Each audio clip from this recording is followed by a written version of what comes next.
দৈনিক কালের কণ্ঠ তাদের প্রধান শিরোনাম করেছে স্মার্ট মিটারে জালিয়াতি স্মার্ট।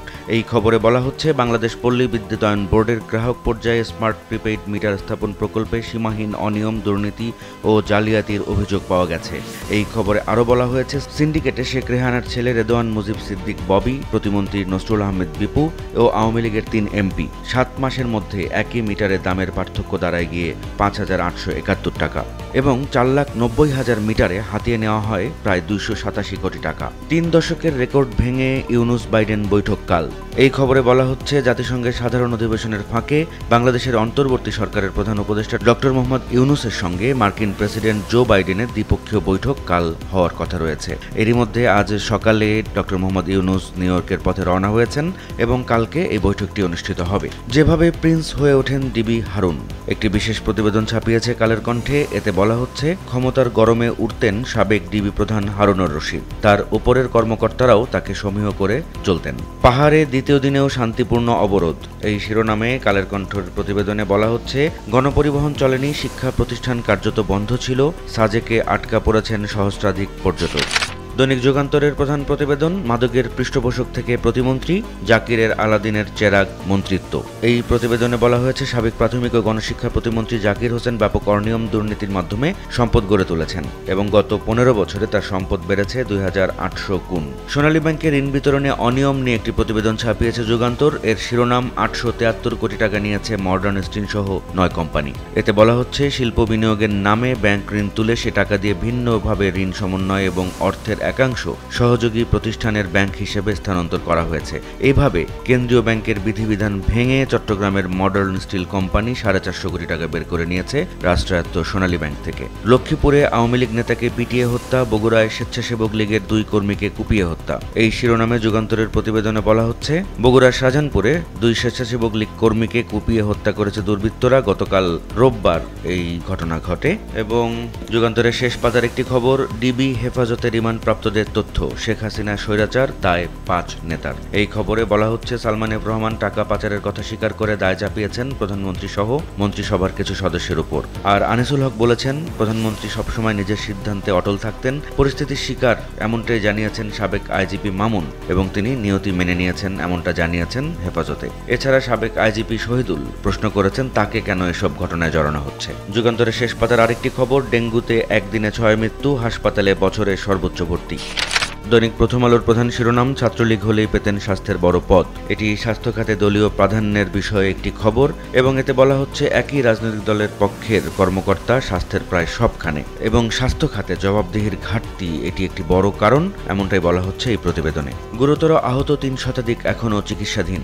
এই খবরে প্রথম আলো জানাচ্ছে, বৈষম্য বিরোধী আন্দোলনে অনেকে গুরুতর আহত হয়েছেন, তাদের সুস্থ হতে সময় লাগছে। যদিও তাদের সব খরচ বহন করছে সরকার, তবে এখনও ৩ শতাধিক মানুষ চিকিৎসাধীন রয়েছেন। প্রথম আলোর শেষ পাতার খবর, আশুলিয়া গাজীপুরে কয়েকটি কারখানায় আবারও অস্থিরতা। এতে বলা হচ্ছে, গত কয়েকদিনে স্বাভাবিক থাকলেও বকেয়া বেতন ও ন্যূনতম বেতন বাড়ানো সহ বিভিন্ন দাবিতে গতকাল সাভারের আশুলিয়া এবং গাজীপুরের কয়েকটি কারখানায় শ্রমিকেরা বিক্ষোভ করেছেন। ডেঙ্গুতে আবারও একদিনে ৬ জনের মৃত্যু, এমন শিরোনামে প্রথম আলো যে খবরটি ছাপিয়েছে ডেঙ্গু পরিস্থিতি নিয়ে। এতে বলা হচ্ছে, চলতি মাসে ২২ দিনে এডিসে মশাবাহিত এ রোগে আক্রান্ত ৪৮ জনের মৃত্যু হয়েছে। দৈনিক কালবেলার প্রধান শিরোনাম, সচিবের এতিমখানায় বরাদ্দ হয় ৮০ ভূতের নামে। এই খবরে বলা হচ্ছে, সমাজ কল্যাণ সচিব নিজের মায়ের নামে এতিমখানাটির নিবন্ধন নেন মে মাসে। জানুয়ারি থেকেই নেওয়া হচ্ছে আর্থিক অনুদান। বাবার নামে ফাউন্ডেশন গড়েও নিয়েছেন অনুদান। ভাইকে রোগী দেখিয়ে তোলা হয়েছে ৫০,০০০ টাকা। এটি সমাজ কল্যাণ মন্ত্রণালয়ের সচিব মোহাম্মদ খায়রুল আলম শেখের বিরুদ্ধে অভিযোগ। এই সংক্রান্ত একটি প্রতিবেদন। কালবেলার অন্য একটি প্রতিবেদন, গণতন্ত্র ও শান্তির বার্তা নিয়ে জাতিসংঘে অন্য ইউনুস। এটি প্রধান উপদেষ্টা হিসেবে তার প্রথম বিদেশ সফর এবং জাতিসংঘের সাধারণ অধিবেশনে যোগ দিতে এরই মধ্যে তিনি রাজধানী ঢাকা ত্যাগ করেছেন আজকে সকালে। এবং এই খবরে বলা হচ্ছে, এর আগে জাতিসংঘের বিভিন্ন ফোরামে দায়িত্ব পালন করা নোবেলজয়ী এই অর্থনীতিবিদ এবার নতুন রূপে হাজির হচ্ছেন জাতিসংঘে। পানি সমস্যার সমাধান ও সীমান্ত হত্যা বন্ধের দাবি বিএনপির। এটি গতকাল ভারতের হাই কমিশনারের সঙ্গে বিএনপির নেতাদের বৈঠকের বিষয়ে একটি প্রতিবেদন। এই খবরে বলা হচ্ছে, ভারতের সঙ্গে বিদ্যমান সমস্যাগুলো দ্রুত সমাধান চায় বিএনপি এবং গতকাল রোববার সোমবার ঢাকায় নিযুক্ত ভারতের হাই কমিশনার প্রণয় ভার্মার সঙ্গে বৈঠকে দলের মহাসচিব মির্জা ফখরুল ইসলাম আলমগীর এই বিষয়টি তুলে ধরেন। অবরোধে জনজীবন ব্যাহত পাহাড়ে, এই শিরোনামে কালবেলার প্রতিবেদনে বলা হচ্ছে, রাঙামাটি, খাগড়াছড়ি সহ পার্বত্য অঞ্চলে নতুন করে কোনো উত্তেজনাকর পরিস্থিতির সৃষ্টি না হলেও চলমান অবরোধে জনজীবন ব্যাহত হচ্ছে। রাঙামাটিতে তুলে নেওয়া হয়েছে 144 ধারা, পরিবহন ধর্মঘট প্রত্যাহার এবং পলাতক আওয়ামী লীগের 3 নেতাকে আসামি করে নিহত মামুনের স্ত্রীর মামলা। বাংলাদেশ প্রতিদিন প্রধান শিরোনাম করেছে বাইডেনের সঙ্গে প্রধান উপদেষ্টা ডক্টর মোহাম্মদ ইউনূসের যে সম্ভাব্য বৈঠক রয়েছে সেটি নিয়ে। এর শিরোনাম, বাইডেনের সঙ্গে বৈঠকে 4 ইস্যু।